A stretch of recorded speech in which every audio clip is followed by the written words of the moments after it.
Good morning बच्चों। मैं अभी जो आपके सामने जो दिखा रहा हूँ वो इंट्रोडक्शन का पार्ट नहीं कर सकते। जब मैंने यहाँ पढ़ाया है तो मैंने प्रीलिम्स, मेंस, इंटरव्यू, ठीक है, प्रीलिम्स मेंस इंटरव्यू तीनों को पर्सपेक्टिव को देखते हुए मैंने कवर किया है। मेहनत करनी है ये बता दिया। मैं दूसरी बात मैं बता दूं कि मैं जो ये पढ़ा रहा हूँ उसका पर्पस क्या है। उसका पर्पस मेरा क्या है कि बेसिकली ये पढ़ाना एक तो बच्चों को मतलब जो गरीब बच्चे भी है वो भी समझ सके, एक तो ये ठीक। दूसरी बात इसको इसको पढ़ाने का मेरा एक और पर्पस क्या है कि मुझे एक तरह से मैं बता दूं कि फंड रेज करना। उन बच्चों के लिए मैं फंड रेज करना चाहता हूं जो बच्चे ऑर्फेन या अनाथ है, जिनके कोई नहीं है दुनिया में, माँ बाप कोई नहीं है, ठीक है। तो उन बच्चों के लिए मैं फंड रेज कर रहा हूँ। और डेट्स मैं पर्सनली बता दूं कि मेरा ये जो ड्रीम है, गोल है, लक्ष्य है, वाट एवर बोले आपको, कि इंडिया के हर स्टेट से मिनिमम मैं एक बच्चे को मैं अडॉप्ट करूं, मिनिमम एक, हर इंडिया के हर एक स्टेट से। तो उसे उन बच्चों को नर्चर करने के लिए, नरिश करने के लिए, परवरिश करने के लिए मुझे सफिशिएंट अमाउंट की जरूरत है। तो उसके लिए एक तो ये पढ़ा रहा हूं ताकि मैं फंड रेज कर सकूं उन बच्चों के लिए, ठीक है। वो आपको दिख जाएगा। आप जो भी पेमेंट करो, आप एज ए फी पेमेंट करो, भले आपकी मन है या ना माने, नहीं मन है तो मत करो, ये आपकी विश है, ठीक है। लेकिन मैं आपको बता दूं, आप जो भी पेमेंट करें तो मुझे एज ए गुरु मानकर भले ना करे, या फी मानकर ना करे, या करें आपको, या फिर भी ना करे तो ये मान कर करे कि आप एहसान कर रहे हो मुझ पर। आप मान सकते हो, मुझे कोई प्रॉब्लम नहीं है। मीन्स आप ये मान सकते हो कि आपने पेमेंट कर कर विकास कुमार पर एहसान किया। पर मैं आपसे ये रिक्वेस्ट करूंगा तो उन बच्चों पर ये मानकर आप मत पेमेंट करना कि उन बच्चों पर एहसान कर रहे हो। क्यों मैं आपसे ये बोल रहा हूँ? क्योंकि मैं जो काम कर रहा हूँ ना, मैं खुद मैं एक्सेप्ट ये नहीं करता हूँ कि मैं जो कर रहा हूँ उन बच्चों पर एहसान कर रहा हूँ, बिल्कुल नहीं। हमें ईश्वर ने दिया, खुदा ने, भगवान ने, जीसस ने, वाहेगुरु ने हमें इतनी ब्रेन दी, तो इसलिए मैं ये कर पा रहा हूं। अगर वो नहीं दे पाते तो मैं नहीं कर पाता, ठीक है। तो जो भी दिया हुआ उनका है, इसलिए मैं कर पा रहा हूं। तो इसलिए और वो बच्चे बेचारे ऑलरेडी बहुत एहसान में जब रह चुके हैं। एक बच्चे को बिना माँ बाप का पलना बड़ा होना कितना डिफिकल्ट होता है, खुद सोच कर देखो। जब एक बच्चे की माँ चली जाए या एक दो दिन के लिए तो कितना बच्चा रोता है, तो उन बच्चों की हालत क्या रही होगी। तो इसलिए आप मुझ पर एहसान मान सकते हो, मानना कोई प्रॉब्लम नहीं है। I will accept that. आपने मुझे जो भी दिया, फी दिया, इवन 1 रुपया भी आप देते हो मुझे, तो मैं मानूंगा को आपने एहसान किया। पर ये मत मानना कि आपने बच्चों पर एहसान किया, क्योंकि वो बच्चे ऑलरेडी एहसान में दबे हुए हैं। एक चीज और, जो भी आप पेमेंट करेंगे वो मैं बाद में दिखाऊंगा। तो उसमें मैं आपसे गुजारिश करूंगा कि आप अपना नाम मेंशन कर देंगे और अपना प्लेस जहां से आप बिलोंग करते हो, and your number if your wish. अगर आपकी विश है तो अपना नंबर उसमें भी मैसेज के साथ डाल सकते हो। नहीं डालना चाहते तो एटलीस्ट नाम एंड प्लेस जहां से आप बिलोंग करते हो, ठीक है। तो ये मेरा पर्पस मैंने बताया, और पर्पस, दोनों पर्पस सारे लोगों के बेनिफिट के लिए। एक चीज और, जो मैंने पढ़ाया है तो सिर्फ ऑफिसर बनने के हिसाब से नहीं पढ़ाया, सिर्फ इसमें मैंने बीच बीच में हर चीज, मैंने लाइफ के हर पर्सपेक्टिव को कवर किया है। कि सिर्फ अफसर बनना नहीं, एक अच्छा इंसान बनना मैंने अपने बच्चों को सिखाया, जो आप लोगों को मैं सिखाया है इस अपने क्लास के जरिए। ज़्यादा दे, डाइवर्सिटी दे, उससे झलके कि हाँ आपका नॉलेज क्या है, आपका मेहनत भी झलके। तो चलो, वही इतना सारा बातें हैं। 14, 15, 19, 21 सबको यहाँ जोड़ दिया गया। इसके साथ अगर इसका वायलेशन हो तो उसको नल एंड वाइड कहा जाएगा। अब देखो ये क्वेश्चन, ये मेंस का क्वेश्चन 2016 का क्वेश्चन आया था। 200 वर्ड में लिखना था। अब क्या होता है, 250 वर्ड में लिखने वाले क्वेश्चन आते हैं, उसमें 200 वर्ड में भी आता था। तो हुआ what was held in the Coelho case. Coelho case में क्या हेल्ड हुआ, क्या मैटर था, मैटर क्या था वो तो है ही, लेकिन क्या हेल्ड हुआ, मतलब क्या जजमेंट क्या ये है इसमें। In this context, can you say that judicial review is the key fortress among the basic feature of the constitution? मतलब जुडिशियल रिव्यू का बहुत एक महत्व जगह है किसमें, हमारे basic structure of the constitution में। कैसे? तो कोहलियों में क्या जजमेंट आया वो तो है पूछ रहा है, और जुडिशियल रिव्यू का क्या महत्व हमारा बेसिक स्ट्रक्चर में। जुडिशियल रिव्यू का बार बार उतना जजमेंट बताया, जजमेंट तो लिखना है, लेकिन जुडिशियल रिव्यू का और क्या महत्व है, जैसे कैसे ये फंडामेंटल राइट को मेंटेन करता है, सोसाइटी में हार्मोनी मेंटेन कर रहा है जुडिशियल रिव्यू, ये सब। और आगे जुडिशियल रिव्यू के बारे में पॉइंट बहुत बताया है मैंने, वो इसका और जो पार्ट का आंसर लिखने के लायक बनोगा कब, आगे और बताऊंगा तब।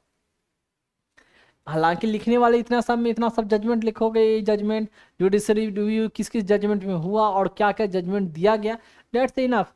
ये कैसे डेमोक्रेसी इस्टेब्लिश हुआ, रूल ऑफ लॉ कैसे इस्टेब्लिश हुआ, फ्रीडम कैसे इस्टेब्लिश हुआ, तो सोशल में डीपीएसपी को कैसे लाने के प्रोविजन डाले गए, उसको 39 बीसी को कैसे प्रायोरिटी दी गई, इक्वलिटी की बात कैसी कही गई, और ये सब बातें लिखते लिखते यहाँ पर 200 वर्ड इतना लायक हो गए हो ऑलरेडी। फिर भी जुडिशियल रिव्यू को डिटेल में मैं आगे फिर डिस्कस किया है मैंने वहाँ, और लिखने के हिसाब से पॉइंट जानते हो सब हो वहाँ, सिर्फ लगेगा कि हाँ ये तो मैं जानता ही यार, खाली एक पॉइंट बनाने वाली बात हो गई। तो इतना बता दिया, इतना भी आप आंसर करने के लायक आप अभी हो। फिर भी जुडिशियल रिव्यू का चर्चा डिस्कशन और बियॉन्ड आगे चर्चा होगा, समझ गए। देखें अब आता है क्या, एलिमेंट ऑफ बेसिक स्ट्रक्चर। ये अमेंडमेंट ऑफ द कॉन्स्टिट्यूशन मैंने पढ़ाया था, वहाँ लंबा चौड़ा डिस्कस किया था, सेम चीज़ है, वहाँ मैंने फोटो रख दिया था, यहाँ टाइप करके रखा हुआ है। बेसिक स्ट्रक्चर का क्या क्या एलिमेंट है, इसमें क्या क्या तत्व है, क्या क्या होते हैं बेसिक स्ट्रक्चर। हालांकि कहीं क्लियर नहीं है, कॉन्स्टिट्यूशन में लिखा नहीं है, मेंशन नहीं है, लेकिन डिफरेंट डिफरेंट कोर्ट ने जजमेंट दिए हैं, तो हर बार कोर्ट बोल देती है कि this is also basic structure of the constitution, this is also the basic structure of the constitution. तो वो बार बार चलता आ रहा है कि ये भी बेसिक स्ट्रक्चर, ये भी बेसिक स्ट्रक्चर, ठीक है भाई। तो कई जजमेंट से जो जो वर्डिंग जो जो सेंटेंस यूज हुआ और कोर्ट ने इस बात को माना कि this is the basic structure of the constitution, तो ये चीज़ें यहाँ रखी हुई है, ठीक है। तो देखें वह है सुप्रीमेसी ऑफ द कॉन्स्टिट्यूशन, हमारा कॉन्स्टिट्यूशन सुप्रीम है, कॉन्स्टिट्यूशन संविधान से ऊपर कुछ नहीं है, ठीक है। तो कोई भी कानून बनेगा, कोई भी लॉ बनेगा, मतलब कोई भी ऑर्डर पास होगी तो संविधान के प्रोविजन को फॉलो करते हुए, इसमें इनकंसिस्टेंट है, यानी संविधान का जो भी प्रोविजन है, डीपीएससी, फंडामेंटल राइट और अदर भी, इससे तालमेल नहीं है तो उसको नल एंड वाइड माना जाएगा। कॉन्स्टिट्यूशन से ऊपर कोई नहीं है, इसके अंदर ही सारे इस लोगों को रहना, इसके अनुसार ही काम करना, इसके अनुसार ही शासन चलेगा। किसी आदमी का रूल नहीं चलेगा, कोई राजा नहीं है कि अपने हिसाब से चले, कॉन्स्टिट्यूशन के हिसाब से चलना होगा, ठीक है। Sovereign, democratic and Republic nature of the Indian polity, हमारा पॉलिटी, इंडियन पॉलिटी जो है सोवरेन है, कंट्री हमारा सोवरेन है, किसी और का इंटरफेयर नहीं होगा, हम अपना डिसीजन लेने के लिए खुद एलिजिबल हैं।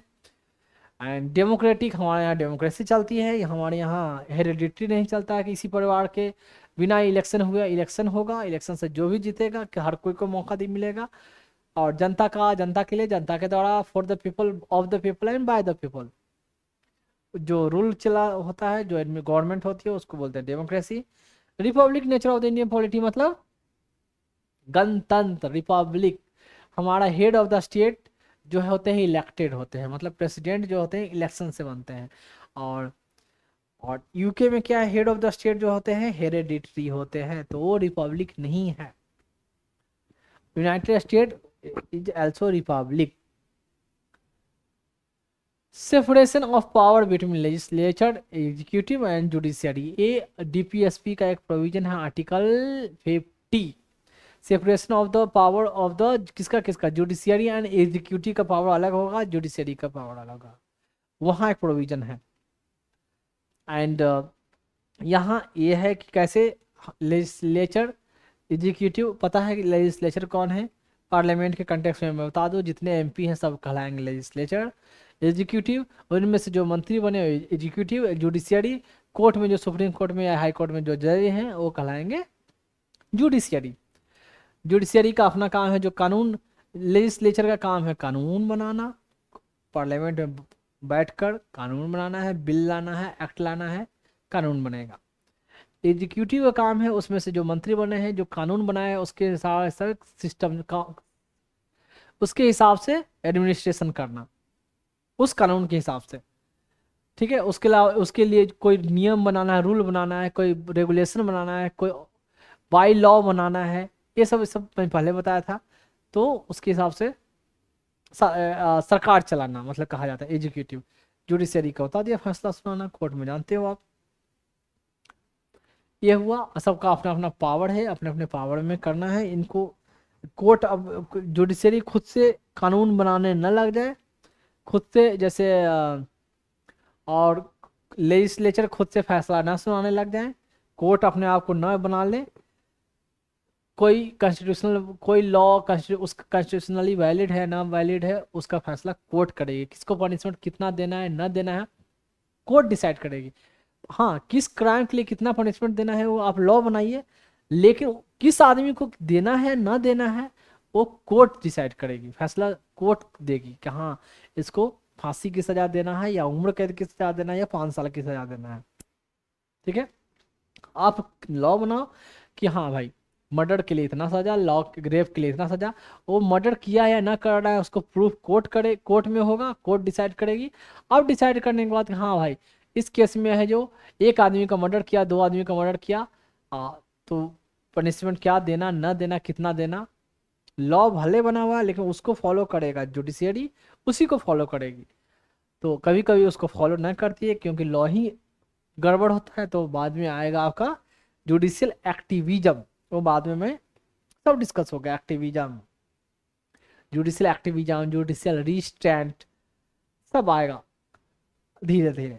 सेकुलर कैरेक्टर ऑफ कॉन्स्टिट्यूशन, हमारा कॉन्स्टिट्यूशन सेकुलर है, यानी हमने देश को भी सेकुलर बनाया है। मतलब हम किसी एक रिलीजन को फेवर नहीं करते हैं, किसी एक रिलीजन को हमने स्टेट रिलीजन नहीं बना रखा है। इसके लिए कॉन्स्टिट्यूशन में प्रोविजन है आर्टिकल 25, 26, 27, 28। 25 पता ही है, फ्रीडम ऑफ कंसेंस, प्रोफेस,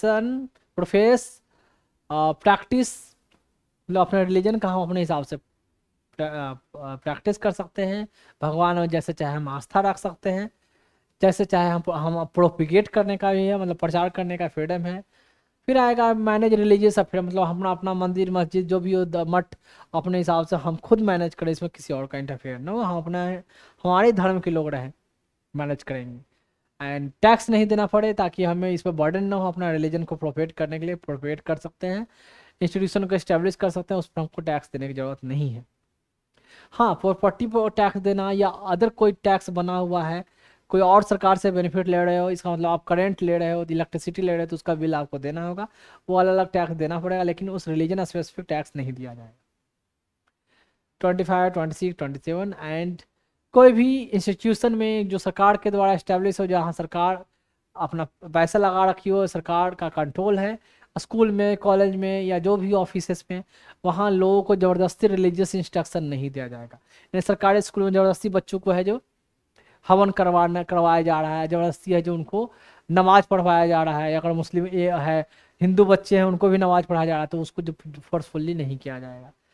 तो ये सब सेकुलर करेक्टर। बाकी आपका प्रियम्बल में तो सेकुलर वर्ड यूज हो ही चुका था, कब 42nd कॉन्स्टिट्यूशनल अमेंडमेंट एक्ट में।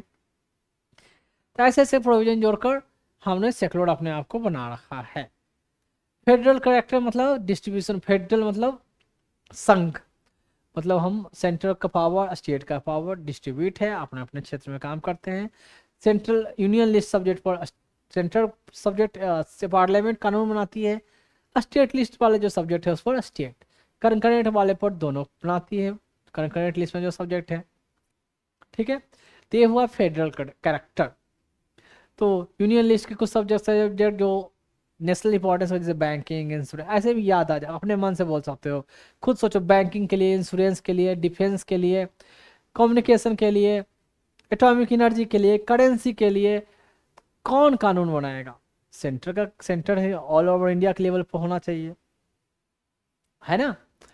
और चाहे सेंसस के सेंसस बोल रहा हूँ, हाँ सेंसस के लिए, सेंसस भी तो सेंटर करवाती है, हर स्टेट अपना अपना सेंसस थोड़ी करवाती है।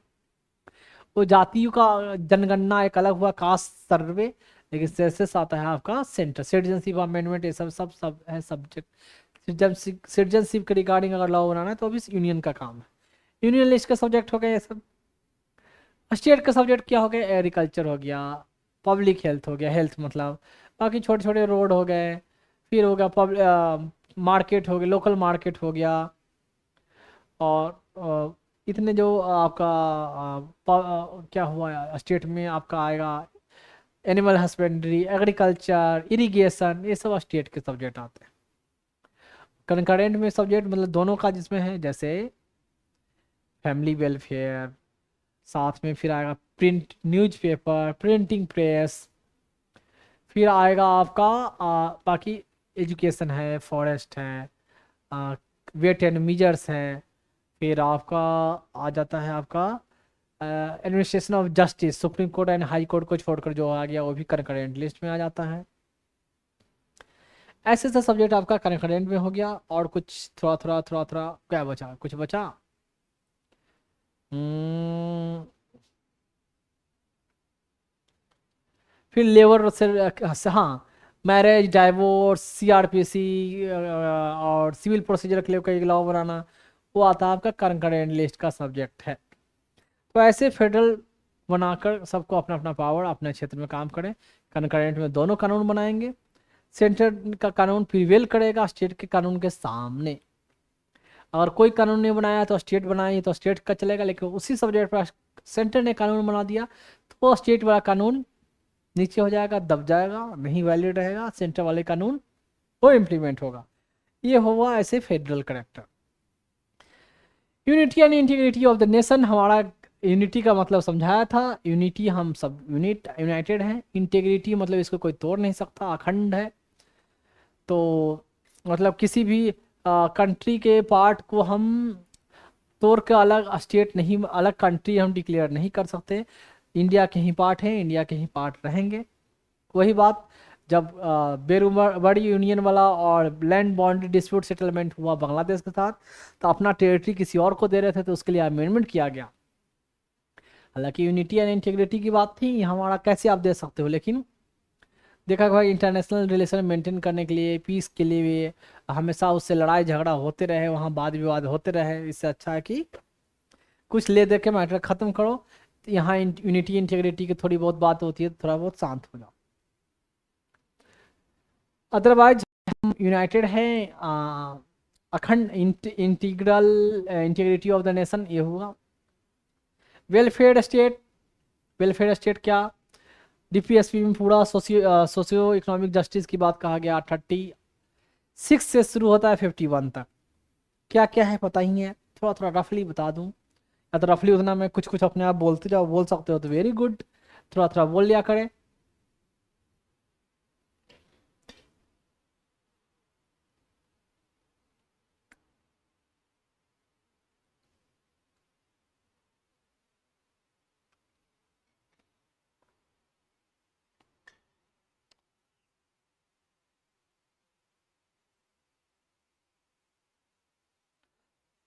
हाँ जी।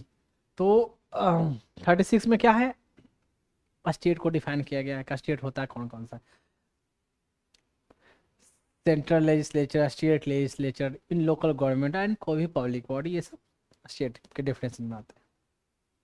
37 में क्या कहा गया है कि स्टेट कोशिश करेगा कि डीपीएसपी को हम directive principle of state, DPSP का जो प्रोविजन है उसको इम्प्लीमेंट करवाएं। 38 social economic and political justice, inequality को मिनिमाइज करना, 38 था। 39 में ABCDEF है। ए में है लाइवलीहुड की बात कही गई है, उसके साथ साथ BC कई बार चर्चा हो गया है। Equitable distribution of material resources, concentration of wealth. फिर डी में है मेल एंड फीमेल को एक काम के लिए मेन एंड वुमेन को इक्वल सैलरी मिलेगी। फिर बाद में वर्कर के लिए, चिल्ड्रन के लिए, उनके हेल्थ को प्रिजर्व करने के लिए ये सब ऐसा प्रोविजन, उनका एक्सप्लॉयटेशन ना हो। साथ में क्या है, फोर्सफुल एब्यूज ना किया जाए, एबंडन ना हो, उनको छोड़ ना दिया जाए, ऐसे प्रोविजन 39 में, 39EF में हो गया। ABCDEF में। 39 कैपिटल A में फ्री लीगल एड, ये इसका and equal access to justice, 39A। फिर उसके बाद 40 आता है। 40 में क्या है, आर्टिकल 40 में क्या है? आर्टिकल 40 में पंचायत के लिए, इस्टेब्लिशमेंट ऑफ पंचायत के लिए है, उसका प्रोविजन है। 40 के बाद आता है आपका 41। 41 में आ जाता है आपका क्या आता है 41 में? ओल्ड एज, सिकनेस, डिसेबलमेंट, उसमें एजुकेशन, एम्प्लॉयमेंट, ये सब का प्रोविज़न 41 में। 42 में मैटरनिटी रिलीफ, इसका प्रोविज़न जोड़ा गया 42 में। 43 में 43 ए 43 बी ऐसे जोड़ा गया है। क्या है, कुछ कोई 43 में आपका एक कोऑपरेटिव सोसाइटी का बात होगा, फिर इसका कॉटेज इंडस्ट्री का बात होगा, साथ साथ वर्कर के लिए जो है preservation of health and strength of the worker, और इंडस्ट्रीज में उनका पार्टिसिपेशन हो, ये सब बातें 43 में। 44 में आपका आता है क्या? Uniform civil code. कई स्टेट में इन्फॉर्म सिविल कोड मतलब सिविल मतलब मैरिज, डाइवोर्स, ये सब से जो मैटर होगा उसके लिए इन्फॉर्म सब जगह लॉ बनेगी, एक ही लॉ होगा सब पर applicable, Hindu Muslim Christian Sikh ईसाई पारसी सब पर। सबका अलग अलग जो है, हिंदू मैरिज एक्ट, मुस्लिम पर्सनल जो है मुस्लिम मैरिज के लिए उनका मुस्लिम पर्सनल लॉ है, वो चीज़ नहीं होगा। ये हो गया आपका 44। फिर आपका आता है कौन सा 45? 45 में आता है क्या, किसके लिए है? SC backward classes, SC ST, उनके उनके ग्रोथ डेवलपमेंट एजुकेशन एम्प्लॉयमेंट, उसके लिए 45 हो गया। 46 आपका, सॉरी इसमें थोड़ा गड़बड़, 46 हुआ वहाँ, यहाँ थोड़ा आगे पीछे हो गया। चलो बार बार बैक से चलो थोड़ा सा। 51 इंटरनेशनल पीस रिलेशन, ये सब मेंटेन करने के लिए है। 50 separation of power of executive and judiciary. 49 monument, ये सब को प्रिजर्व करने की बात कही गई है, हिस्टोरिकल हेरिटेज है उसके लिए। कहाँ आता है 49? और आपका आएगा 47 में क्या आएगा? Animal husbandry, agriculture, wild life, इसको प्रिजर्व करने की बातें आएगा 47। And slaughter of animal, milch, इसका स्लॉटर ना हो, ये भी आएगा 47 में। 47 हो गया। 46 एंड 45 बचा। 46 एंड 45 क्या है, थोड़ा आगे आप बताओ।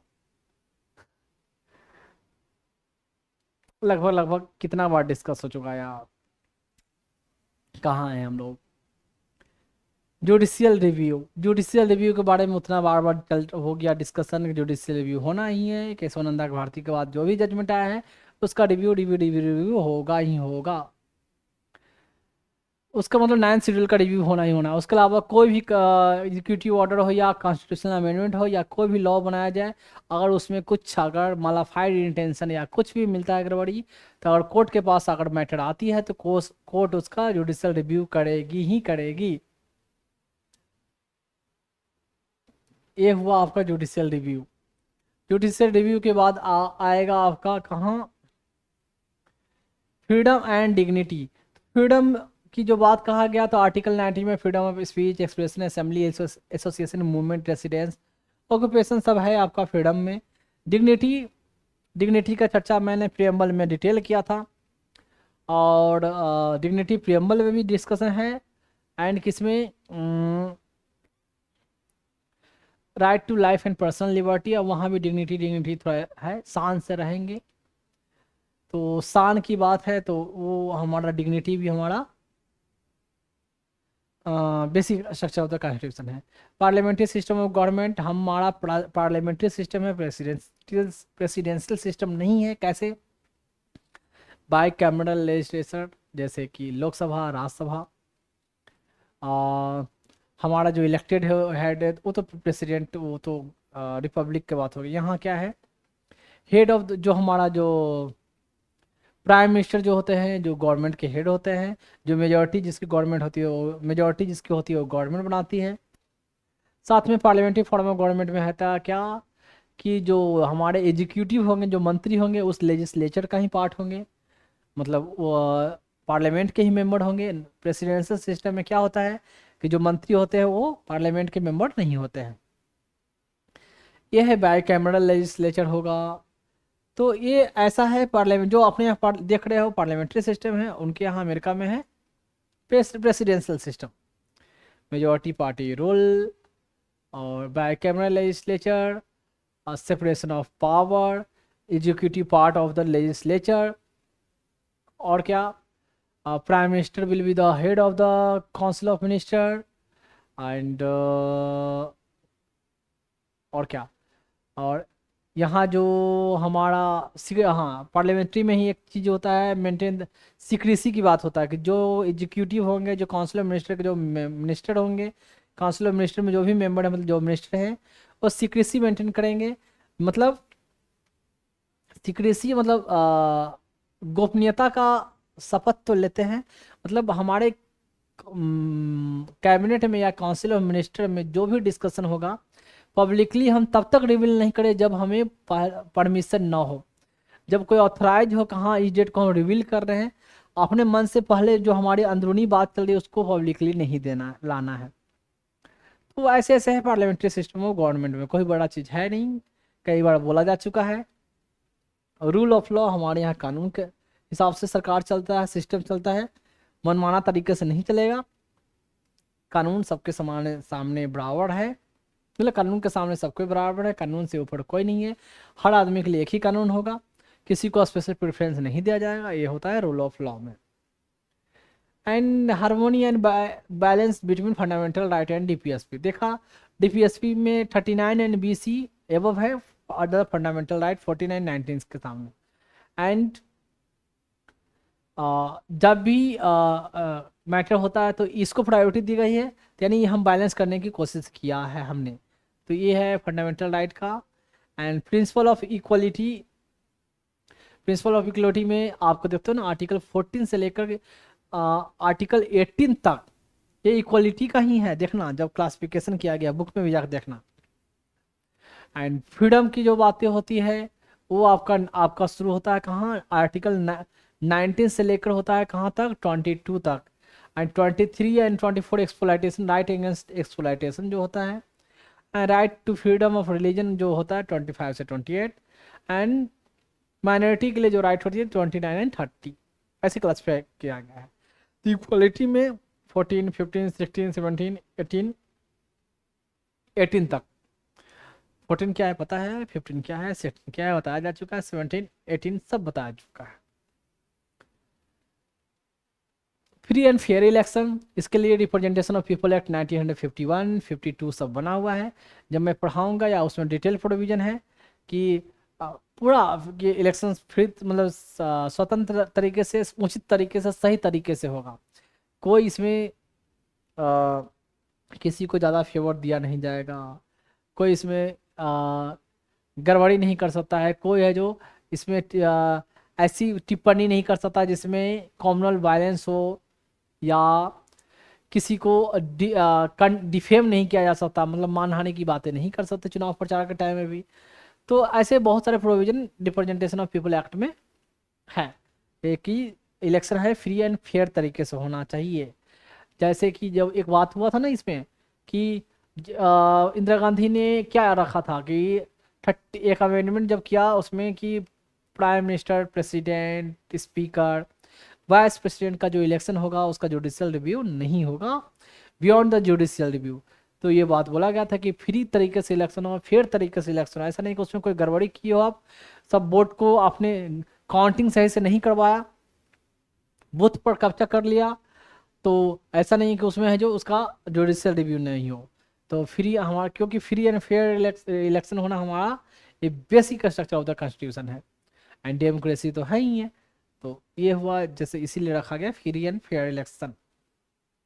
इंडिपेंडेंस ऑफ जुडिशरी, जुडिशरी हमारा इंडिपेंडेंट है, उसके लिए क्या क्या कंडीशन है मैं बता चुका हूँ कि एक बार अपॉइंटमेंट हो गया दम बीच में कोई हटा नहीं सकता, हटाने का भी कोई ग्राउंड मेंशन है इसी ग्राउंड पर। और फिक्स सर्विस करने मतलब जिस आधार पर कि हाँ आपका सैलरी इतना मिलेगा, ये भत्ता मिलेगा, अलाउंस मिलेगा, उसमें कोई कमी नहीं होगी। उनके जो स्टाफ होंगे उनका भी स्टाफ खुद ही अपॉइंट करते हैं, उसके लिए एसएससी और दूसरा एग्जाम नहीं होता है, एसएससी यूपीएससी का एग्जाम नहीं होता है। कोर्ट का, सुप्रीम कोर्ट का या हाई कोर्ट का जो स्टाफ हो गया। फिर कंटेम्प्ट का पावर है ताकि इसको कोई इंटरफेयर ना कर सके, मतलब इनके बारे में कोई बुराई ना कर सके, कंटेम्प्ट का केस लगाकर जेल में बंद, ये वो दुनिया भर की बात। जुडिशरी के लिए जजों का बात है, इनके कंडक्ट को डिस्कस पार्लियामेंट में नहीं किया जाएगा। सैलरी जो इनको मिलेगी कंसोलिडेटेड फंड से मिलेगी। तो ऐसे ऐसे प्रोविजन डाले गए हैं कि भाई इंडिपेंडेंट रहे हमारा जुडिशियरी। और इनका ये खुद अपना अपॉइंटमेंट खुद ही करते हैं, मतलब नाम ये खुद ही रिकमेंड करते हैं, हालांकि प्रेसिडेंट अपॉइंट करती है लेकिन चुन कर यही देते हैं कि ऐसे इनमें से आप ये नाम सेलेक्ट कीजिए। तो ये कह सकते हो क्या, कलीगियम सिस्टम है। Limited power the parliament to amend the constitution, कि इतना ही लिमिटेड पावर है, बेसिक स्ट्रक्चर को चेंज ना कर दें। यानी ये भी जो जजमेंट में आपने देखा बताया गया था कि जजमेंट में कैसे बोला गया कि ये लिमिटेड पावर है, कुछ भी नहीं अमेंड किया जा सकता। इफेक्टिव एक्सेस टू जस्टिस, सबको जस्टिस मिलेगा, मतलब सबको ये इतना ये प्रोविजन रहना चाहिए कि सबको, किसी को जस्टिस का मतलब आप कह सकते हो क्या, न्याय से किसी को वंचित नहीं किया जा सकता।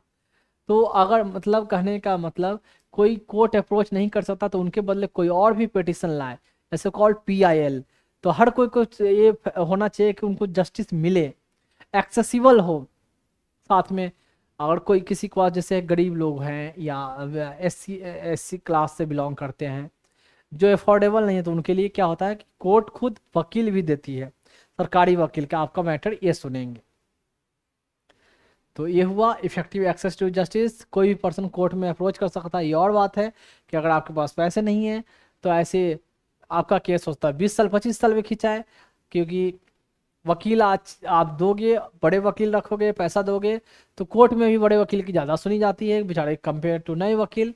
और पहुंच है, पैरवी है, तो केस जल्दी जल्दी आगे बढ़ेगा, नहीं तो धीरे धीरे धीरे धीरे कब कब कितने लोग तो अंडर ट्रायल में रह जाते हैं कि उनके अगर उस क्राइम के लिए उनको सजा 5 साल की होनी चाहिए तो 10 साल से उनका मैटर कोर्ट में जाता है, अगला मुकदमा 6 महीने बाद आता है, अगला हियरिंग।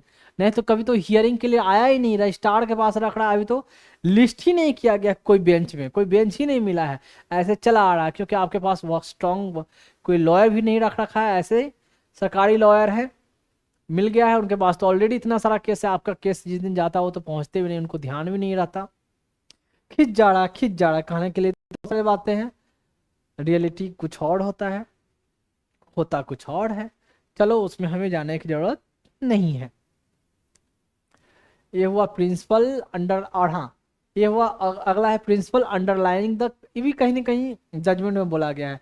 फंडामेंटल राइट का जो प्रिंसिपल है वो बिल्कुल मेंटेन रहेगा। प्रिंसिपल वही क्या है, इक्वलिटी का, लॉ के अनुसार रूल ऑफ लॉ का, फ्रीडम का, प्रिंसिपल ऑफ नेचुरल जस्टिस का। ये बेसिकली ये क्या है,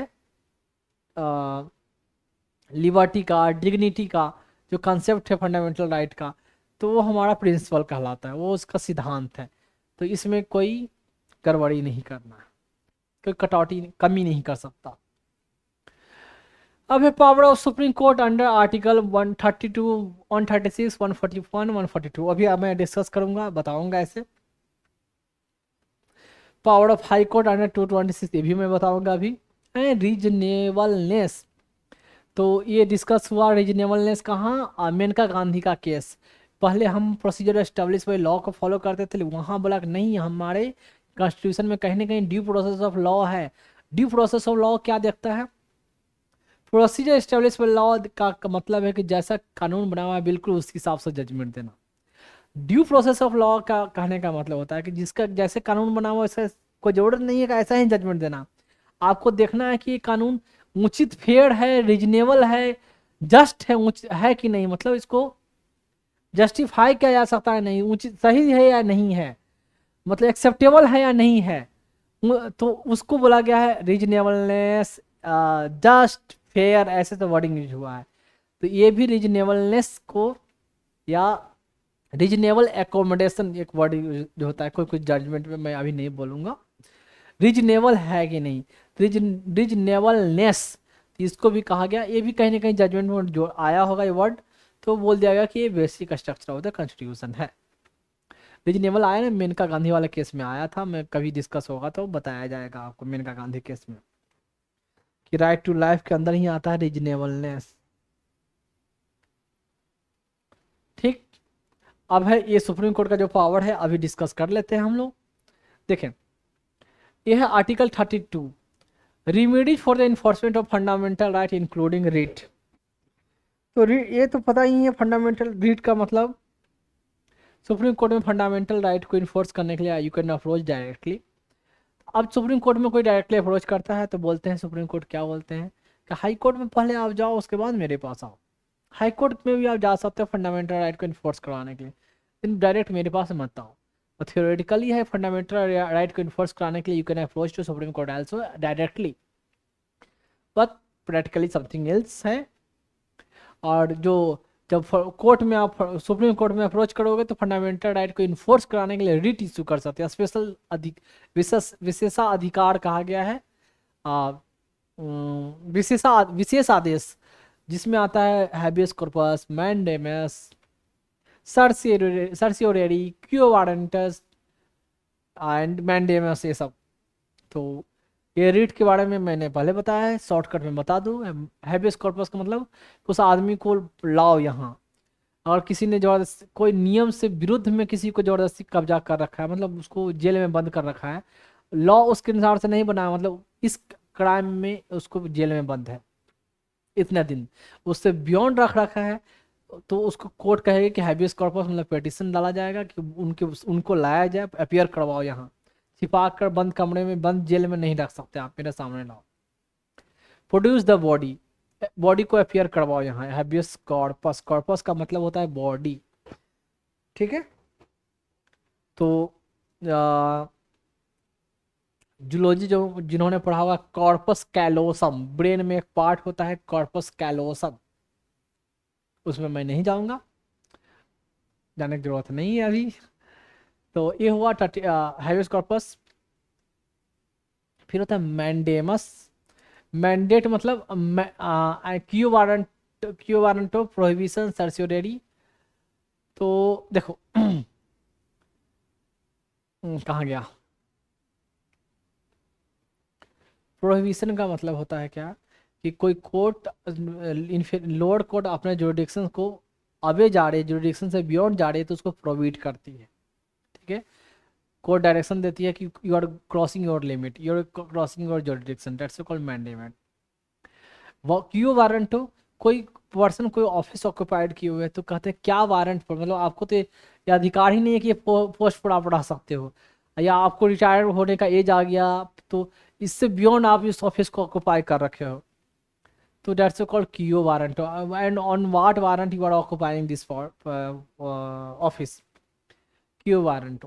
सर्सियोरी का मतलब होता है कि कोई कोर्ट ने कोई ऑर्डर पास किया, ठीक है, लोअर कोर्ट ने, तो उनको बोलता है कि you don't cross your limit, ठीक है, या उनके ऑर्डर को खत्म कर, सॉरी उनका ऑर्डर को खत्म कर दिया कोर्ट, सुप्रीम कोर्ट मतलब हायर सुप्रीम कोर्ट अपने हिसाब से ऑर्डर पास करती है, वो सर से रेडी होता है।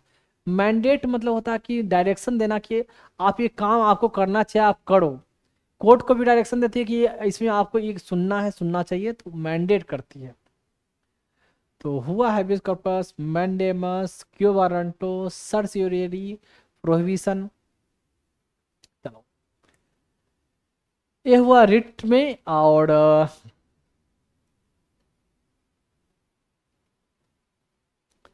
Article 136, special leave to appeal, supreme court को ये पावर है कि किसी भी जजमेंट में, सिविल जजमेंट, सिविल केस का मैटर हो, क्रिमिनल केस का मैटर हो, कॉन्स्टिट्यूशनल केस का मैटर हो, कोई भी मैटर को सुप्रीम कोर्ट चाहे तो वो सुन सकती है।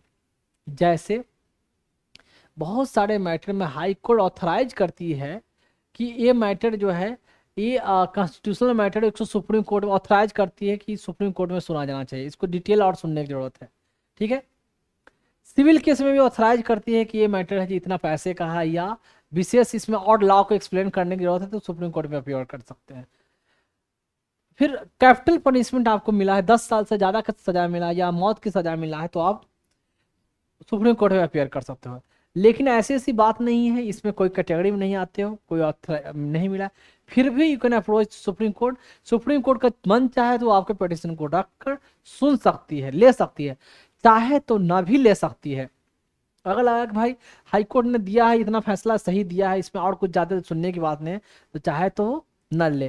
तो एक SLP डायल किया जाता, SLP फाइल किया जाता है, स्पेशल लीव टू पिटीशन, तो वो आर्टिकल 136 के अंदर होता है। तो बहुत सारे मैटर में होता है, जब पहली बार कोर्ट में जाती है तो मैक्सिमम मैटर को कोर्ट उसको नल ए कहती है, डिसमिस करती है, no no no, you can approach to high court only and whatever high court decided you, that's a fine, यहाँ मैं आपके मैटर को नहीं सुन सकता, नहीं रख सकता। और बहुत सारे मैटर को सुनते कि नहीं नहीं भाई इसमें कुछ तो और डिटेल सुनने की जरूरत है, कुछ गलत हुआ है बंदे के साथ, ठीक है ओके मैटर लेती है। तो ये हुआ एसएलपी, कोई भी मैटर को सुन सकता है सुप्रीम कोर्ट। आर्टिकल 141 क्या है? Law declared by supreme court to be binding on all court. Supreme court ने जो लॉ मतलब जो जजमेंट डिक्लेयर किया ना वो अपने आप में कानून बन जाता है, और हर कोर्ट में वो कानून वो उसका रेफरेंस दिया जा सकता है। सुप्रीम कोर्ट ने ये गाइडलाइन दिया है, सुप्रीम कोर्ट ने ये जजमेंट दिया, तो हमें भी ये फॉलो करना है। तो कहीं भी उनके जजमेंट को रखा जा सकता है, और उनका सुप्रीम कोर्ट का जो जजमेंट है ऑल ओवर कंट्री में एप्लीकेबल होगा। भले ही किसी स्टेट के लिए जजमेंट दिया हो, किसी स्टेट का केस हो, लेकिन उसका रेफरेंस देके कहीं भी किसी भी स्टेट में, अदर स्टेट में भी वो अप्लीकेबल होगा। ठीक है, अगर स्पेशली ये बोल दिया गया कि सिर्फ उस स्टेट के लिए तो समझ में आता है, अगर इन जनरल कुछ नहीं बोला है, ये जजमेंट पूरे ऑल ओवर इंडिया में अप्लाई होगा। ठीक है, जैसे अगर सुप्रीम कोर्ट ने बैन किया कि तमिलनाडु में जो जल्लीकट्टू होता है, एक फॉर एग्जाम्पल, उस पर बैन कर दिया, इसका मतलब ये नहीं है कि आप है जो दिल्ली में आप जल्लीकट्टू करो, वहां बैन किया तो यहाँ के लिए भी बैन रहेगा, पूरे ऑल ओवर इंडिया में एक ही लॉ अप्लीकेबल होगा, उन्हीं का जजमेंट। हालांकि जल्लीकट्टू बैन नहीं हुआ है, मत लिख देना जल्लीकट्टू बैन है, वो तो अभी जल्लीकट्टू चलता है। बहुत पहले मैटर आया था, सुप्रीम कोर्ट ने बैन किया, फिर लोगों में आक्रोश, लोग बहुत वहाँ हंगामा किए तमिलनाडु में, तो सरकार ने ऑर्डिनेंस लाकर फिर कानून लाकर उसको इन्फोर्स करवाया कि नहीं जल्लीकट्टू बैन नहीं होगा। Article 142 enforcement of degree order of the supreme court enforceable, वही मैंने बोला जो हर पूरे ऑल ओवर इंडिया में, एंड चाहे तो अपने कंटेम्प्ट के लिए किसी को मतलब किसी को पनिशमेंट कर सकती है ऑल ओवर इंडिया में, एंड किसी को अगर विटनेस के तौर पर यहाँ लाना है, यहाँ प्रस्तुत होना है, मतलब कहने का मतलब अपियर होना है, या किसी से कोई मटेरियल एविडेंस चाहिए, तो किसी को ऑर्डर दे सकती है कि आपको एविडेंस लाना है जो उस केस से रिलेटेड हो। तो डायरेक्शन बिहार पुलिस को भी दे सकती है, यूपी पुलिस को भी दे सकती है, पंजाब पुलिस को भी दे सकती है, अगर कोई मैटर उससे रिलेटेड है तो। समझ में आ गया? तो ये है आर्टिकल 142। अब है हाई कोर्ट का रीजुडिक्शन, वैसे ही है 226। यहाँ है कि हाई कोर्ट का है कि सिर्फ फंडामेंटल राइट को इन्फोर्स कराने के लिए रीजुडिक्शन नहीं, अदर राइट को भी इन्फोर्स कराने के लिए हाई कोर्ट रीट इशू कर सकता है, not only fundamental right, other right के लिए भी। ठीक है, द रीट में वही हैबियस कॉर्पस ये सब वो सब जो भी है। इसके अलावा मैं बोलूंगा कि ये जो 26 वाला जो आर्टिकल है, हाफ पोर्शन तो ये, अदर हाफ पोर्शन जो है ना, एक बार आप जाके आर्टिकल खोल के पढ़ना, थोड़ा आपको अजीब बेढंगा सा लगेगा, देख लेना अदर हाफ क्या है, मैं अभी बता रहा हूँ, कुछ आपको भी मेहनत करना है। आर्टिकल 22, 26, 227, 227 कुछ नहीं ज़्यादा खास नहीं, कि हाई कोर्ट का जो होगा कि उनके टेरिटरी में, मतलब उस स्टेट में जितने कोर्ट है सब पर ध्यान रखना, निरीक्षण करना, except military court and tribunal, मतलब इस एक्सेप्ट होता है डिफेंस के जो ट्राइब्यूनल हो गए, आर्मी ट्राइब्यूनल या मिलिट्री कोर्ट कहा गया है, तो उसको छोड़कर जितने वहाँ कोर्ट है सब पर इनका ऐसे। और कौन हो गया, अदर ट्राइब्यूनल हो गए, या डिस्ट्रिक्ट कोर्ट हो गए, या आपका कौन सा हो गया, मजिस्ट्रेट हो गया आपका, आपका होता है कौन सा कोर्ट होता है यार, नाम ध्यान में नहीं आ रहा है, डिस्ट्रिक्ट कोर्ट जो बिलो सब डिस्ट्रिक्ट कोर्ट में जो भी आ गया आपका मुंसिफ, या उसमें भी आता है बहुत सारा यार, ध्यान में मुझे नहीं आ रहा है। तो मतलब बेसिकली जानो कि और भी जितने कोर्ट है ना सब पर इनका निरीक्षण रहेगा, एक्सेप्ट मिलिट्री के जो ट्राइब्यूनल हो गया उसका वो जो कोर्ट होगा उसको छोड़कर। ये हुआ 27, यानी ये भी basic structure of the constitution है, मतलब ये सब जो है ना कहीं ना कहीं जजमेंट में आया था, तो वहां कोर्ट ने ये वर्डिंग इस्तेमाल कर दिया कि this is the part of the basic structure of the constitution, उसको हम पढ़ रहे हैं। इसका मतलब ये नहीं कि सुप्रीम कोर्ट का जो और आर्टिकल जो है, सुप्रीम कोर्ट के लिए जो आर्टिकल या हाई कोर्ट के लिए आर्टिकल है, वो सब basic structure of the constitution का पार्ट नहीं, वो भी हैं। कभी जजमेंट में आएगा तो वो ओपनली डिक्लेयर बोल दिया जाएगा, तो फिर एक और ऐड हो जाएगा। ठीक, तो यहाँ हो गया। अब चलते हैं, देखो यहाँ ये जो बुक में आप देख लोगे चार्ट, ये चार्ट में आपको याद करने की जरूरत नहीं है। मैं बता दूं कि इस केस में क्या क्या का रेफरेंस दिया गया था, कि इस केस में ये को बोला गया था कि ये basic structure of the constitution है। आपको ऐसे याद मेमोराइज करने की जरूरत बिल्कुल नहीं है, करोगे भूल जाओगे। तो ऐसे रखा गया है। हालांकि अभी मैं इनमें से जो जो इंपॉर्टेंट केस है उसके बारे में मैं अभी डिस्कस कर दूंगा रफली, लेकिन ये ऐसे ऐसे याद करने की जरूरत नहीं है इसमें। और इतने सारे दिए गए हैं, इसमें से सारे इंपॉर्टेंट नहीं है, कुछ कुछ है इंपॉर्टेंट, मतलब सिग्निफिकेंट को। इंपॉर्टेंट क्या, इंपॉर्टेंट तो ऐसे तो बहुत सारे केसेस हैं कि फालतू थोड़े ही हैं। कोर्ट ने उतना मेहनत किया है, वकील ने इतना मेहनत किया, क्या फालतू थोड़ी है। लेकिन जो हमारे सिलेबस के पर्सपेक्टिव से, आंसर राइटिंग के पर्सपेक्टिव से, या प्रीलिम्स के पर्सपेक्टिव से जो है इंपॉर्टेंट, जो उसको इसके लिए मैंने बोला है, अदरवाइज कोई फालतू नहीं है। देखिए, जो पहले से डिस्कस हो गया है, डिस्कस तो हो गया है। अब नोट में अभी शुरू होता है, हम इन जजमेंटों को मैं डिस्कस कर रहा हूँ। हाँ, यही यहाँ है इंदिरा नेहरू गांधी वर्सेस श्री राज नरेन का केस, ये डिस्कस कर चुका हूँ पहले। शॉर्टकट में लिखा हुआ है जस्टिस जगमोहन लाल, इलाहाबाद हाई कोर्ट। ये मुझे बोलने की जरूरत नहीं है, एक बार देख लो। शॉर्टकट में ऐसे थोड़ा लिखा हुआ है, ये तो डिटेल में बता चुका हूँ। पता नहीं यार, प्यास बहुत ज़्यादा लग रही है, ओठ बार बार सूख जा रहा है, देख लें आप लोग।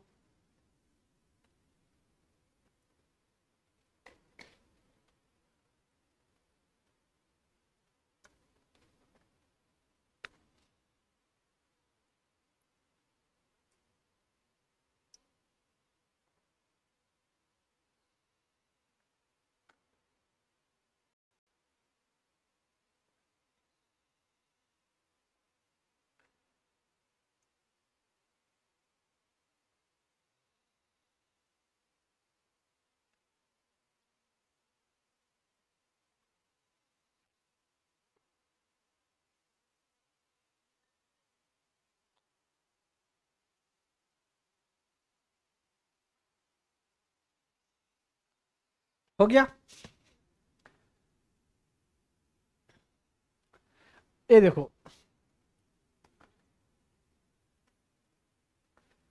अ,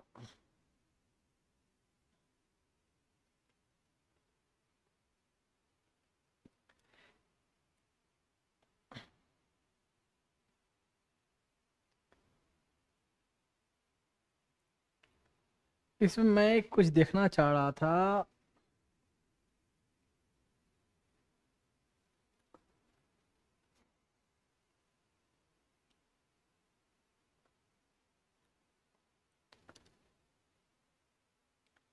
हाँ जी, क्लियर तो है।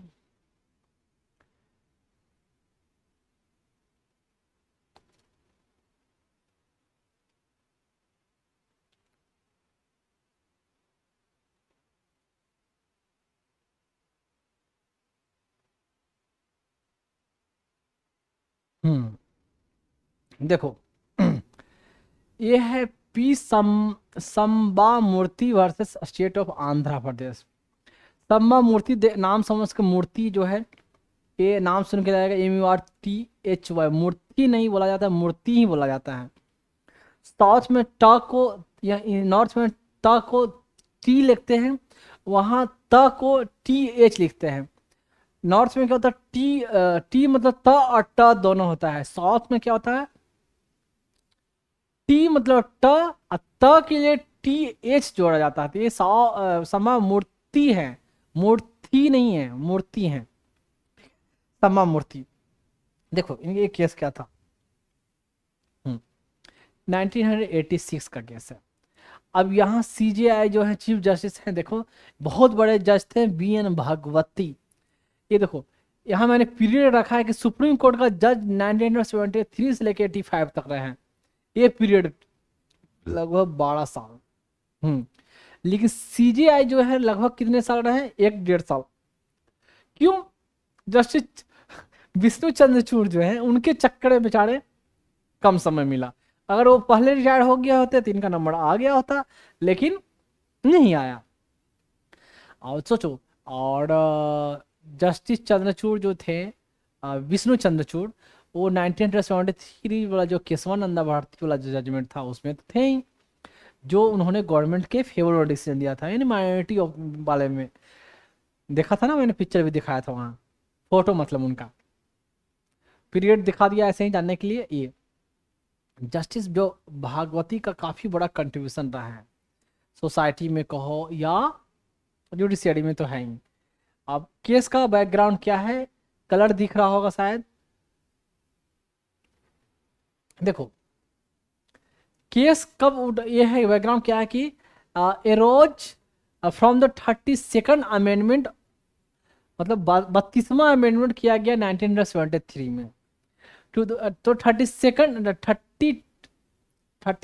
या 32nd अमेंडमेंट हुआ 1973 में। वो क्या क्रिएट किया, administrative tribunal for Andhra Pradesh.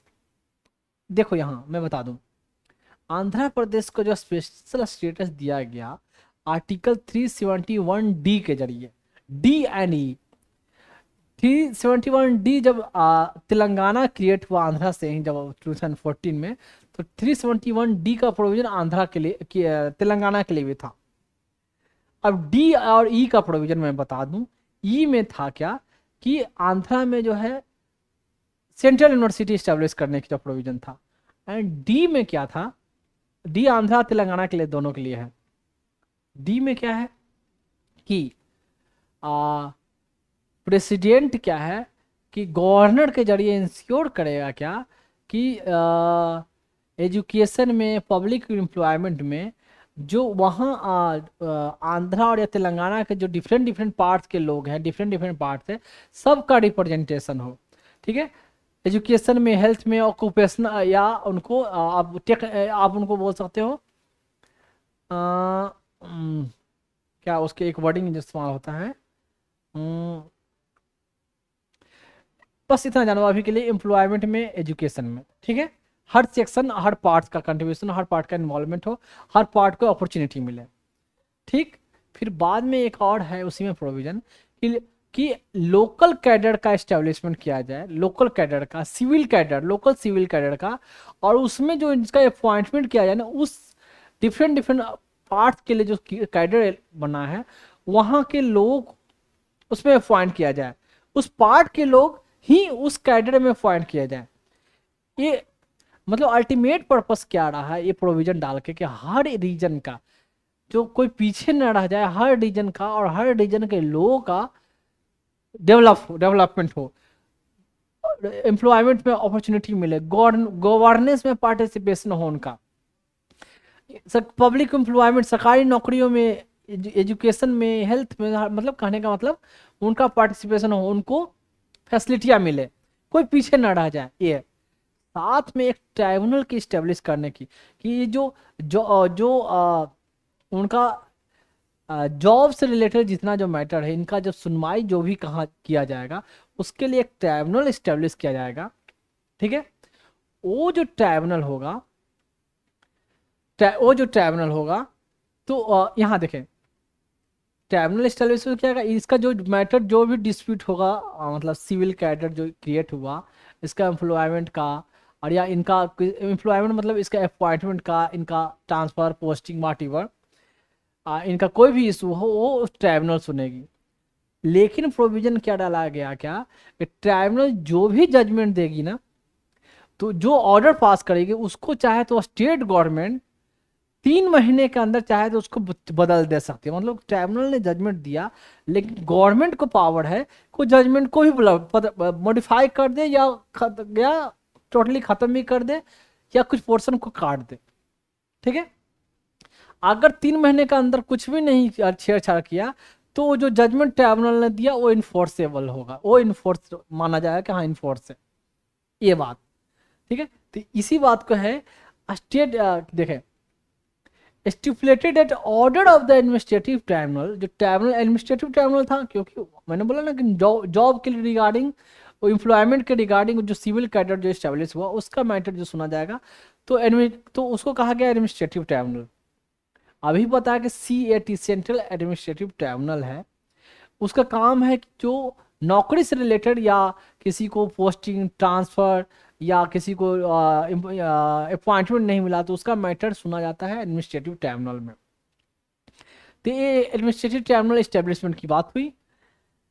Would be become effective upon the confirmation by the state government or after 3 months from the date of the order whichever was earlier and allowed the state government to modify or annul the tribunal। मतलब tribunal जो भी decision दिया तभी effective होगा, या तो 3 महीने के बाद या 3 महीने के अंदर, चाहे तो ये जब ये गवर्नमेंट है जो उसको ख़त्म कर दे, मॉडिफाई कर भी सकती है, लेकिन इससे पहले 3 महीना के अंदर कोई इफेक्टिव ही नहीं होगा। यानी सरकार को टाइम मिला तो चाहे तो जजमेंट को इसमें जो भी तोड़ मटोड़ करना कर सकते हो। अब देखो यहाँ कहने का मतलब गवर्नमेंट मतलब एग्जीक्यूटिव और जुडिशियरी, यानी हमारा DPSP का प्रोविजन क्या है, separation of the power between judiciary and executive, article 50 है ना। साथ में हमारा तो बेसिक स्ट्रक्चर ही कॉन्स्टिट्यूशन का है, separation of the power between executive, legislature and judiciary.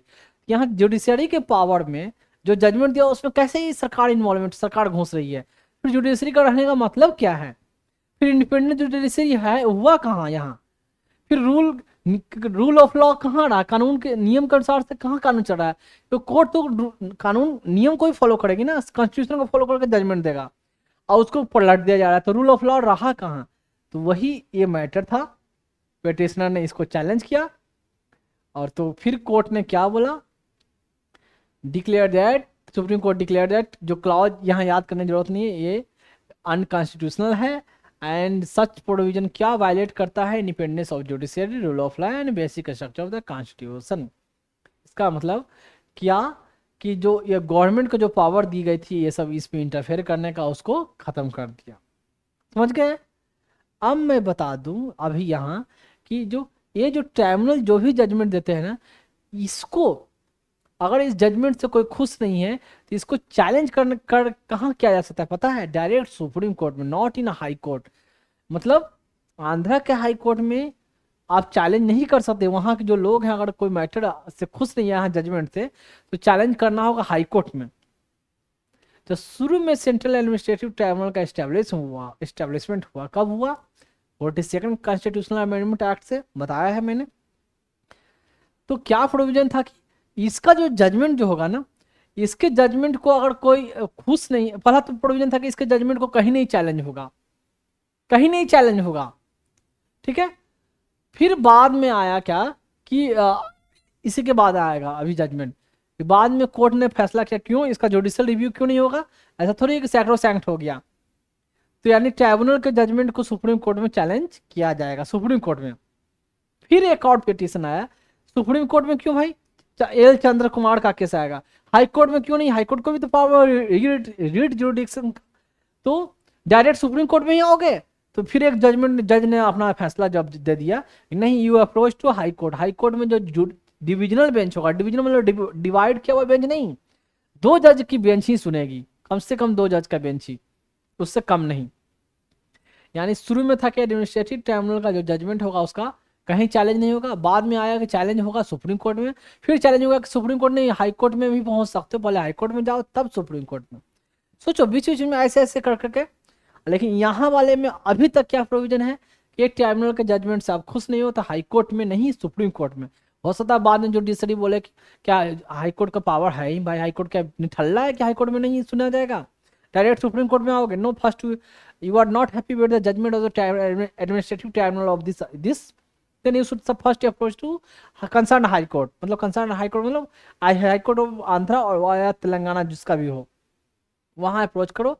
If you are not happy then you can challenge in supreme court, not directly.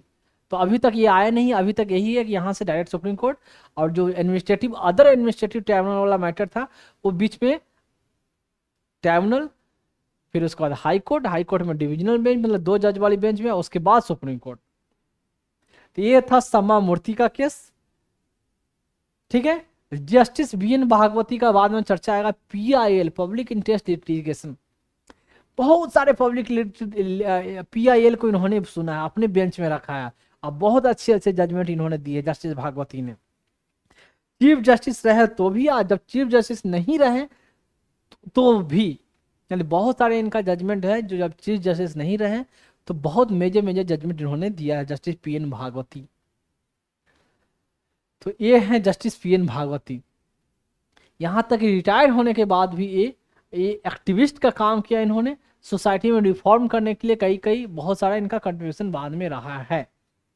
तो respect करने वाले पर्सन हैं, उन्हें हमें रेस्पेक्ट देनी चाहिए।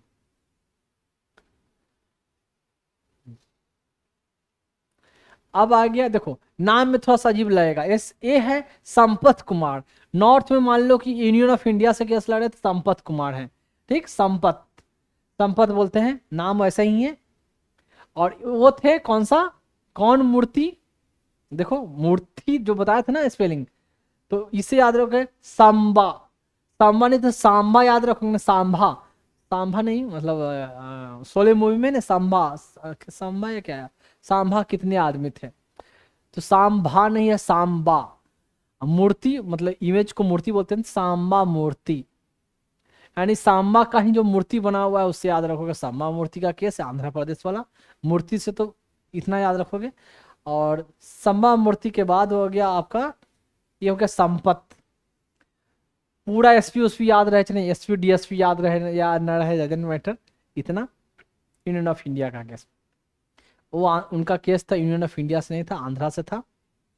और ये यूनियन ऑफ इंडिया का केस, यहाँ भी CGI देखें कब का केस है, 1986 का है। तो यहाँ भागवती साहब बने हुए थे CGI। बैकग्राउंड क्या है देखो, इस केस में क्या हुआ, constitutional validity of the administrative tribunal act 1985 was challenge on the ground of exclusion. मतलब वही बात कहा, एक्सक्लूजन ऑफ जुडिशियल रिव्यू, बहुत मतलब जो अभी डिस्कस किया कि सुप्रीम कोर्ट हाई कोर्ट का ये दोनों जुडिशियल रिव्यू नहीं करेगी इसकी एडमिनिस्ट्रेटिव ट्राइब्यूनल के जजमेंट को। तो जजमेंट में वही बोला गया कि ये क्या मतलब है भाई, supreme court in final decision held that, section याद नहीं रहेगा, सेक्शन 28 29 30 ये सब लिखना भी नहीं है। एडमिनिस्ट्रेटिव ट्राइब्यूनल एक्ट 1985 ये है, which exclude jurisdiction of the high court under article 26, ये इज नॉट अनकॉन्स्टिट्यूशनल। मतलब हाई कोर्ट को तुमने एक्सक्लूड कर दिया है, ये अनकॉन्स्टिट्यूशनल नहीं है, ये कॉन्स्टिट्यूशनल है। मतलब देखो ये क्या है, ये कॉन्स्टिट्यूशनल है, लेकिन हम रिव्यू करेंगे, ये हाई कोर्ट नहीं करेगा कोई बात नहीं है, यहाँ ये बोला गया इसमें। यानी जुडिशियल रिव्यू सुप्रीम कोर्ट करेगी, ये मैटर यहाँ शायद लगता है मैंने लिखा या भूल गया, याद रखो। मतलब ये बोला गया कि supreme court can review the judgment of the administrative tribunal,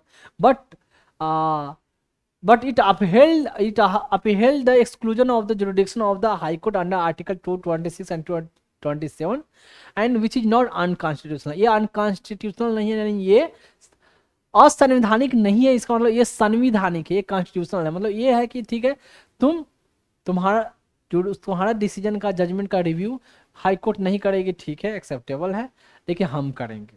तो ये बात हमें लिखना चाहिए था कि supreme court can review the judgment of, Supreme Court will review the judgment of the administrative tribunal, but it upheld that exclusion of the jurisdiction of a high court under article 226 and 227 is not unconstitutional। ये समझ गए, यानी judgement को high court नहीं सुनेगा, ठीक है, लेकिन सुप्रीम कोर्ट सुनेगा ही सुनेगा। ऐसे ऐसे केसेस आए थे, देख लो, लिखना है लिख लो कुछ जो है, अगर वो नाम ऑलरेडी पता चल गया होगा तभी आप खोल कर देख रहे हो। तो ये यूट्यूब पर चैनल इस नाम से है, और मेरी जहाँ भी लोगो होगी हमारा तिरंगा वो होगा, फेसबुक पे, ट्विटर पे जिसको X बोलते हैं, या यूट्यूब पे या इंस्टाग्राम वेरीवर। तो इसकी जो आईडी होगी इस नाम से देख सकते हैं, ऐसे इसे सर्च कर सकते हैं। क्या है, @Dr.Vikas IAS, ठीक। एंड नेक्स्ट चलते हैं, और जैसे सब लोग बोलते हैं, या एज यू विश जैसे फॉलो करो, क्या बोला जाता है, like subscribe and follow, something something like that, तो योर विश। अगर अच्छा लगे तो ही करेंगे, अगर बेनिफिट हो रहा है तो ही करेंगे, कोई कंपलसरी कोई दबाव ऐसा नहीं है, ठीक है। खुद अगर लगा कि हाँ हमने समथिंग डिफरेंट अचीव किया, कुछ मुझे अच्छा मिला, देन ओनली, कोई कंपलसरी नहीं है।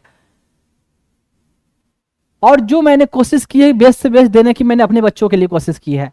और ये इंस्टाग्राम का है, तो इंस्टाग्राम का ये लोगो, जैसे यहाँ यूट्यूब का लोगो था, ये इंस्टाग्राम का लोगो है।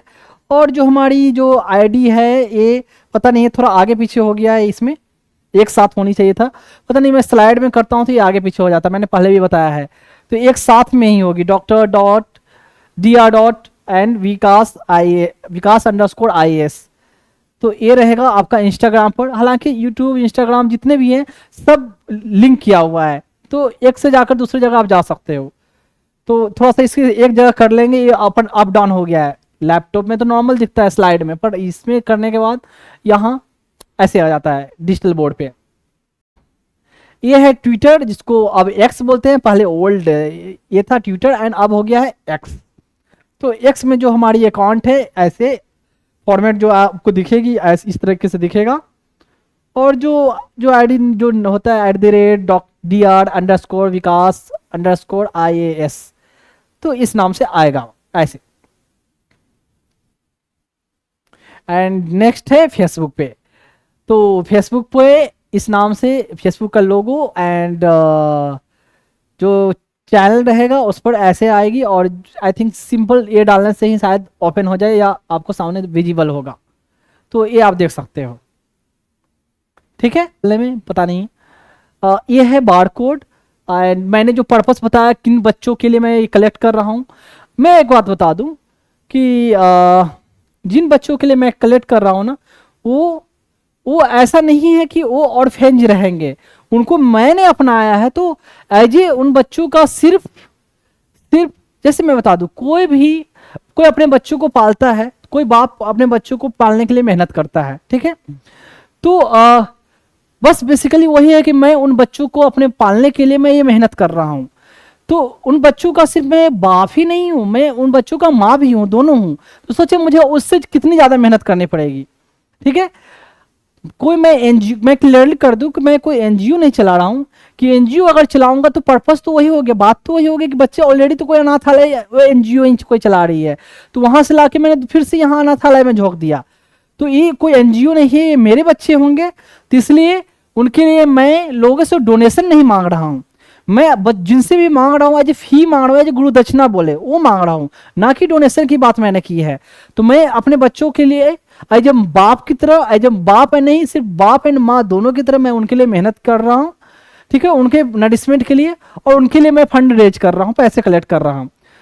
तो ये पर्पस है, ना कि है कि डोनेशन मांगना या चंदा मांगना उन बच्चों के लिए, बिल्कुल नहीं। तो ये क्यूआर कोड है, गूगल पे का है, शायद आपको दिख जाए, स्कैन हो जाएगी वीडियो से, नहीं होती है तो फिर कोई बात नहीं, नीचे यूजर कुछ यूपीआई आईडी मैंने ऐसे मेंशन कर दिया है, ये योर विश। ये है यूपीआई आईडी एंड थोड़ा बड़ा अकाउंट नंबर एंड IFSC।